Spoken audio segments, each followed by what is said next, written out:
Ashama harka fuune akkam jirtu hordoftoota keenya kabajamoo oduun isiniif dhiyeessa. Koomishiniin Poolisii Oromiyaa hogganootaa fi qondaalota adda bilisummaa Oromoo mana murtiitti osoo hin dhiyeessin hafe. Hogganoonnii fi qondaalonni adda bilisummaa Oromoo qajeelcha poolisii magaalaa Buraayyuutti hidhamanii jiran guyyaa har'aa waxabajjii 22 bara 2022 mana murtii Buraayyuu ona sadaffaatti akka dhiyaatan kan ajajamee ture ta'us dhimma isaanii kan harkaa qaban koomishiniin Poolisii Oromiyaa fi abbaan alangaa waliigalaa osoo hin dhiyeessin hambisanii jiran.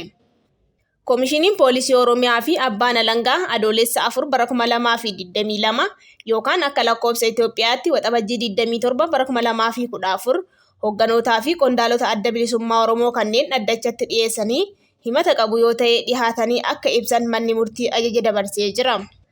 Hogganoonnii fi qondaalonni adda bilisummaa Oromoo mana hidhaa qajeelcha poolisii magaalaa Buraayyuutti argaman Jaal Abdii Raggaasaa, Jaal Mikaa'el Booran, Jaal Kennasaa Ayyaanaa, Jaal Gadaa Gabbisaa, Jaal Lammii Beenyaa, Jaal Dr. Gadaa Oljirraa fi Jaal Daawit Abdataati.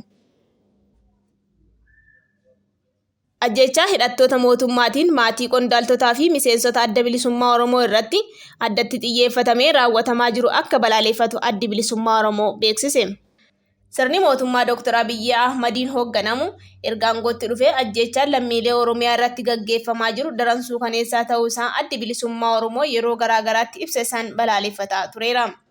Keessumaa maatii qondaalota adda bilisummaa Oromoo hidhaa keessatti yakka tokko malee hiraarfamaa jiranii hidhuu fi ajjeesuun hojii idilee qaamota nageenya mootummaa PP ta'ee jiraachuu addi bilisummaa Oromoo ibsa waxabajjii 20 bara 2022 baaseen addeessee jira. Oromiyaa lixaa godina Wallagga Bahaa magaalaa Naqamteetti dargaggoo Hundaa'ol Beenyaa obboleessa qondaala adda bilisummaa Oromoo Lammii Beenyaa hidhattoota mootummaan waxabajjii 17 bara 2022 ajjeefameera. Erga ajjeefamee reeffi hospitaala Naqamtee keessatti argamee booda reeffa maatii dhorkachuun guyyaa 4 booda sirni awwaalcha isaa gaggeeffamee jiraachuu maatiin himanii jiru. Gochaan wal fakkaataan addatti maatii miseensotaa fi qondaalota adda bilisummaa Oromoo irratti xiyyeeffate kun qondaaltota mana hidhaatti yakka tokko malee hiraarfamaa jiran hamilee tuquu fi kanneen kaanis doorsisuuf mala dhimma itti ba'amaa jirudha jennee amanna jedhe addi bilisummaa Oromoo ibsa isaatiin. Gochaan wal fakkaataan Oromiyaa guutuu keessatti maatii miseensota dhaabaa irratti addatti xiyyeeffatamee raawwatamaa jiraachuus tuqee kunis daran kan isa yaaddeessu ta'uu ibse. Addi bilisummaa Oromoo ajjechaan addatti maatii miseensotaa fi qondaalota adda bilisummaa Oromoo irratti xiyyeeffatee gaggeeffamaa jiru akka dhaabbatuuf cimsee akeekkachiisee hawaasni Oromoo fi hawaasni addunyaa kana hubatanii yakkamtoota gocha kana raawwatan akka seeratti dhiyaataniif dhiibbaa barbaachisaa akka taasisan gaafate. Ajjechaa dhiha Wallaggaa Ona Gimbii ganda toleetti raawwatame qaama walabaan akka qoratamu addi bilisummaa Oromoo gaafate. Humnoonni biltsiginnaa maqaa waraana bilisummaa Oromoo sakatta'uu fi dhabamsiisuutiin qabatanii lammiilee nagaa ajjeesuu fi hiraarsuu isaaniif ragaan qabatamaan akka jiru addi bilisummaa Oromoo ibsa waxabajjii 22 bara 2022 baaseen mirkaneesseera. Ajjechaan lixa Oromiyaa ganda toleetti ta'es qaama walabaan akka qoratamu waamicha taasise. Haaluma wal fakkaatuun waraanni bilisummaa Oromoo ibsa dhimmicha irratti baaseen mootummaan yakkicha waraana bilisummaa Oromootti qabachuuf olola maqaballeessii oofaa jiraachuu himee waraanni bilisummaa Oromoo haleellaa namoota nagaa irratti humnoota biltsiginnaatiin raawwatamu uummata irraa qoluuf qabsootti jira jedhe. Guutummaa isaa akka itti aanutti isiniif dhiyeessina. Addi bilisummaa Oromoo ibsa waxabajjii 22 bara 2022 baaseen godina Wallagga Dhihaa Ona Gimbii ganda toleetti ajjechaan lammiilee irratti raawwatame qaama walabaa fi amanamummaa qabuun akka qoratamu gaafate.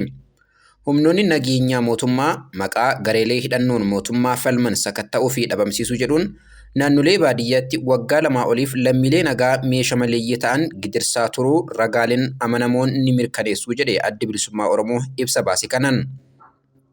Itti fufuunis namoonni leenjii waraanaa hin qabnee fi lola keessatti maal akka godhan hin beekne hedduun humnoota mootummaatiin dirqiidhaan butamanii konkolaataatti fe'amuun akka gareelee sirnicha irratti qabsoo hidhannoo gaggeessaa jiran lolaniif gara bosonaatti oofamaa jiraachuu eeree milishoonni mootummaa lola deemaa jiru keessatti lammiilee nagaa fayyaaleeyyii akka golgaatti dhimma itti bahaa jiru. Kunis ajjechaa suukaneessaa, barbadaa'insa manneen fi bu'uuraalee akkasumas buqqa'insa lammiileetiif sababa ta'ee jira jechuudhaan gochaa cubbuu murna PP balaaleffate.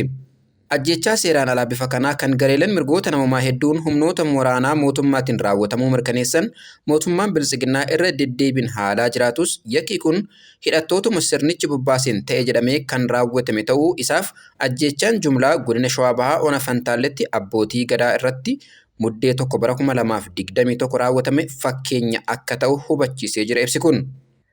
Torbee lammeessoo baatii waxabajjii bara 2022 keessa naannoo Gaambeellaatti ajjechaan jumlaa humnoota nageenyaa mootummaa uffata dambii uffatan lammiilee Oromoo Fayyaaliyyii irratti raawwatame.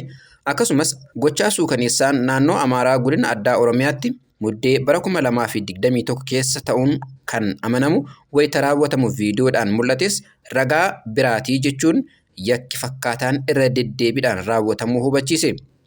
Dabalataanis qubattoota akka caasaa tikaatti fayyadamuudhaan uummata naannichaa fi qabsaa'ota hidhannoon sirna isaanii dura dhaabbatan ittiin to'achuuf akka meeshaatti dhimma itti bahuun aadaa mootummoota Itoophiyaa dhufaa dabraa ta'uu seenaan waggoota dheeraa kan ragaa bahuu ta'uu ibsi Adda Bilisummaa Oromoo waxabajjii 22 bara 2022 baase kun eeree. Kunis dhalattoota naannichaa abbaa biyyaa ta'anii fi qubattoota jidduutti wal dhibdee hin feesne uumuudhaan waggootaaf lubbuu namoota hedduu galaafachuutu qaba. Yeroo ammaa kana irra jireessa godinaalee Wallaggaa fi Shawaa dhihaarra hoggurri mala qunnamtii mootummaadhaan kaa'ame hiraarri lammiilee Oromiyaa irra gahaa jiru akka ifa hin taaneef danqaa guddaa uumee jira akka jedhu ibsi kun mootummaan miidiyaalee to'annaa isaa jala jiranitti dhimma bahuun miira uummataa dantaa isaatiif oolfatu irratti bobba'uun nagaaf tasgabbii durumayyuu biyyattii keessaa dhibame hammeessuudhaan dhangala'insa dhiigaa caaluuf akka gumaachuus yaaddoo qabu ibse. Ajjechaa suukaneessaan hiraarri ulfaataanii fi gaaga'amni guddaan humnoonni mootummaa fi tumsitoonni sirnichaa Oromiyaa fi naannolee biroottis geessisaa jiran biyyattii irra dabree guutummaa godinaa gaanfa Afrikaaf balaa guddaa akka ta'es akeekkachiisee jira. Kanaafuu naannawa kanatti maal raawwatamaa akka jiru ifatti adda baasuun kan danda'amu qaama walabaan qofa waan ta'eef ajjechaan suukaneessaan tolee fi bifa wal fakkaataadhaan bakkoota biroottis raawwataman garee walabaa fi fudhatama qabuun akka qoratamaniif qaamoleen qooda fudhattootaa hundi gahee isaanii akka bahatan Adda Bilisummaa Oromoo ibsa har'a baaseen waamicha dhiyeessee jira.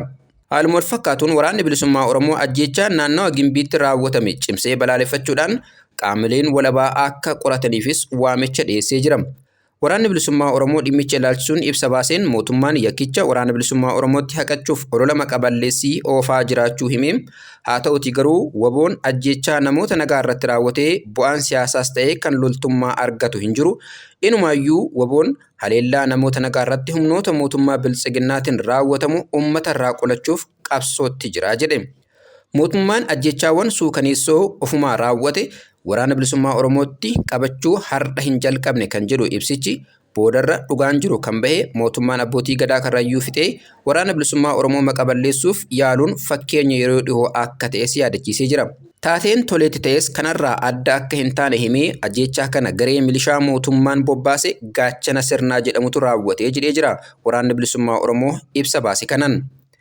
Mootummaan yakka naannawa sanatti raawwatu dhoksuuf akka qaamoleen walabaa bakkas hin geenye dhoorkaa jiraachuu kan hubachiise waraanni Bilisummaa Oromoo gochaa suukaneessaa mootummaan uummata nagaa irratti raawwataa jiru qaamoleen walabaa akka qorataniifis waamicha dhiyeessee jira. Itoophiyaa keessa duguuggiin sanyii ijaa gurra addunyaa irraa dhokate humnoota mootummaan bobbaaseen bal'inaan gaggeeffamaa jiraachuu Human Rights Watch fi Amnesty International dabalatee gareeleen mirgoota namoomaatiif falman kan biyya keessaa fi kan idil addunyaa hedduun ibsaa jiru. Yakki ajjechaa dhiha Oromiyaa toleetti akkasumas bakkoota hedduutti lammiilee siviilii irratti raawwatamaa jiru kunis qaama walaba ta'een qoratamee yakkamtoonni gaafatama seeraaf akka dhiyaatanis gaafataa jiru. Sagantaan nyaataa addunyaa kan dhaabbata mootummoota gamtoomanii Itoophiyaatti namoonni miliyoona 7 ol beelaaf saaxilamuu beeksise. Dhaabbata mootummoota gamtoomaniitti sagantaan nyaataa addunyaa yookaan WFP Itoophiyaatti namoonni miliyoona 7 fi 400,000 ta'an sababa hongeetiin beelaaf affeeramuu ibsa tibbana baaseen beeksisee jira. Ibsi sagantaa nyaataa addunyaa akka mul'isutti naannoo kibbaa fi kibba baha Itoophiyaatti hongee hamaa mudateen hanqinni midhaan nyaataa sadarkaa yaaddessaarra jira.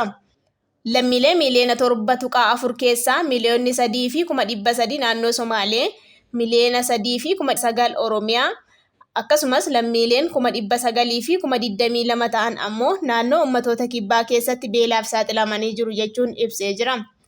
Sagantaan nyaataa addunyaa dabalataanis namoonni 300,000 ta'an bishaanii fi nyaata beeyladaa barbaaduuf akka buqqa'an hubachiise. Barattoonni miliyoona walakkaa ta'an barnoota addaan kutuuf dirqamanii jiru kan jedhe dhaabbatichi lammiilee balaa hongee kanaan miidhamaniif deeggarsi akka barbaachisu ibseera. Sagantaan nyaata addunyaa WFP gatiin nyaataa boba'aa fi xaa'oo akkaan dabaluun addunyaa irratti lammiilee hedduu beelaaf affeeraa jira jedhama. Biyyoota 45 keessatti beelli hundee jabeeffatee gaaga'amni yaaddessaan as deemaa jira kan jedhu jaarmiyaan kun namoonni miliyoona 50 ta'an wabii midhaan nyaataa hatattamaa yookaan sadarkaa yaaddessaatti isaan feesisu jiraachuu hubachiise. Kanneen keessaa Itoophiyaa murna biltsiginnaatiin bultu keessatti lammiileen 400,000 fi 1,000 gargaarsa nyaataa hatattamaa barbaaduun dursa yoo qabaattu, Soomaaliyaan 200,000 fi 13,000 itti aanti. Akkasuma walwaraansaan kan raafamaa jiru Yamanitti 100,000 fi 61,000, Suudaan Kibbaatti 87,000 fi Afgaanistaanitti namoonni 20,000 ta'an warreen gargaarsa hatattamaa isaan qaqqabuun irra jiru tahuu sagantaan nyaata addunyaa ifa godheera. Hanga baatii waxabajjii bara 2022 qofa lakkoofsi namoota gargaarsa barbaadanii kan bara darbee irra miliyoona 23.6 dabaluu kan ibsu jaarmiyaan kun birmannaan addunyaa garuu kan feesisu walakkaa gadi tahuu ibse. Sagantaan nyaataa addunyaa naannolee uummanni beelaaf itti saaxilametti deeggarsa midhaan nyaataa qaqqabsiisuuf hojjetaa akka jiru ibse. Mootummoonnii fi qaamoleen idil addunyaa hundi balaa beelaa lammiilee mudate kana daddaffiin furuuf hin hojjetan taanaan dhumaatii mul'atee hin beekne keessummeessuuf dirqamna jechuun akeekkachiisee jira. Egaa hordoftoota keenya oduun keenya har'aaf qabnu kanuma waan nu hordoftaniif galatoomaa.